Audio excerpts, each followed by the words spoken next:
Quadrant 2, the consumer. Now, we all know that one person who's actually knowledgeable but hasn't built much in life. You know, that one cinephile friend of yours who criticizes your favorite films. Or that one business bro who consumes every business podcast but hasn't sold a single thing in his life. This is a normal part of growing up. In fact, great growth often begins from a place of arrogance, knowing that you're slightly better than the rest. The trick is to not get stuck just at that level, breaking through. You know something about everything, but maybe you've not really built anything yet. You might be stuck in quadrant 2. Neuroscientist Dr. Andrew Huberman's research reveals something very interesting about this exact pattern. When we consume information, our brain releases dopamine in anticipation of using that knowledge. But if we never act on it, we get stuck in what researchers call pseudo-productivity. The feeling of progress without any actual progress being a part of your reality.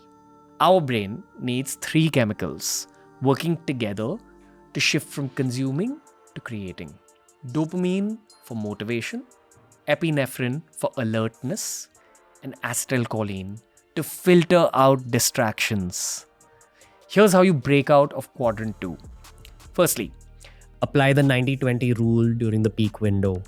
90 minutes of peak work and then 20 minutes of rest. Set a timer for your peak 90 minutes and pick one thing to build, not consume. While we recommend 90 minutes of deep work, your natural rhythm might be anywhere between 90 to 120 minutes. Find what feels right for you. Learn to pace yourself well for higher productivity. Next, use the visual focus primer before starting. Stare at a fixed point for 30 seconds. That staring exercise triggers acetylcholine production, literally sharpening your ability to focus on what matters while ignoring what doesn't. Time your caffeine strategically. For high focus levels, it's a wise decision to consume 100 to 200 mg of caffeine around 30 minutes before your peak window to really enhance that window. That's about 1 or 2 cups of coffee about half an hour before you begin your high focus work, which then proceeds to boost your epinephrine levels. Next, experiment with 40 Hz binaural beats. Now, these are special audio tracks that play slightly different frequencies in each ear. This creates a pulsing rhythm that your brain synchronizes with. So listen to them for 20 minutes during work sessions.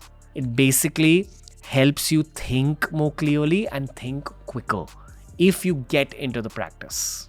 Next, connect to your purpose before creating. Remind yourself why this task matters for your future. This primes dopamine, making creative work feel worth it rather than just another obligation that you're going through for the sake of your career. This shift from quadrant 2 to quadrant 3 might feel uncomfortable at first. It's probably the most difficult jump of them all because creating is obviously much harder than consuming. But this is where real progress begins. Side note, it's also the golden rule for every single content creator who stayed relevant over the years. They all create more than you consume, and the same is true for every entrepreneur that I've ever met. You've gotta ask yourself at some point, how long are you just going to keep consuming content for? If you want to make yourself feel better by saying that you don't consume content but you read books and you consume courses, I have the same question that I repeat to you. How long are you just going to keep studying for? You've got to be real with yourself at some point. And then we can move on to quadrant number 3.